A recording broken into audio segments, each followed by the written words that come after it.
ম্যাডামের পুরোটা রাজনৈতিক জীবনটাই আমি পেয়েছি।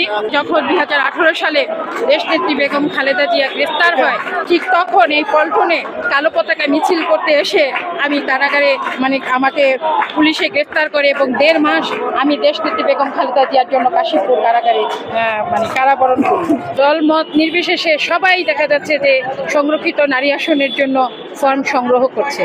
তো এটা অনেকটা আনন্দের। আবার একটা আমরা যারা রাজপথে আন্দোলন সংগ্রাম করেছি দীর্ঘ 17টি বছর না, দেশনেত্রী বেগম খালেদা জিয়া যখন 90-এর স্বৈরাচার বিরোধী আন্দোলন করেছে তখনও আমরা আন্দোলন করেছি।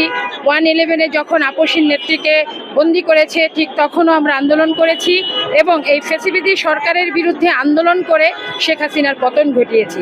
আসলে পার্টি অফিসের আনন্দঘন পরিবেশ আমাদের 17টি বছর আগেও ছিল। কী জন্য ছিল আমি আপনাকে বলি। কারণ যখন আমরা রাজপথে আন্দোলন সংগ্রাম করতাম পুলিশ ব্যারিকেড দিয়ে রাখতো, তো ওই ব্যারিকেড ভেঙে যখন আমরা পার্টি অফিসের ভিতরে ঢুকতাম তখন কিন্তু আমাদের খুব আনন্দ লাগতো। তো আজকে আসলে দীর্ঘ সময় যারা এই বাংলাদেশ জাতীয়তাবাদী দলের সাথে সম্পৃক্ত সবাই চায় যে সংসদে যাবে, জনগণের জন্য কথা বলবে। তো এই জন্য আসলে আজকে এই আনন্দমুখর পরিবেশ।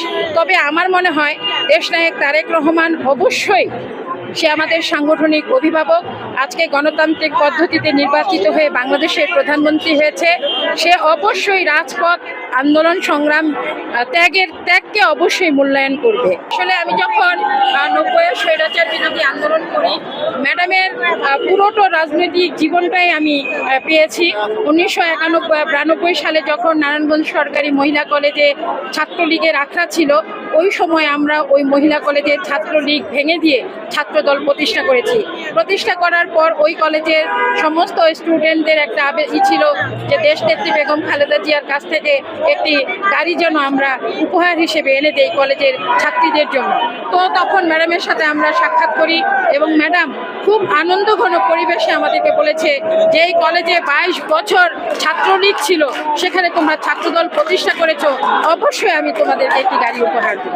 তো সেই হিসেবে আমার ম্যাডামের সাথে আমার অনেক স্মৃতি আছে। একটু দেখাতেন যদি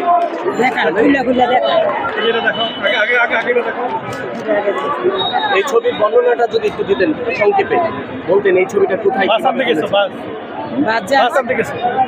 এটা হলো সুগন্ধা। যখন দেশনেত্রী বেগম খালেদা জিয়া ক্ষমতায় প্রধানমন্ত্রী হিসেবে ছিলেন তখন সুগন্ধায় গিয়ে ম্যাডামের কাছ থেকে এই বাসটি উপহার হিসেবে এনেছিলাম।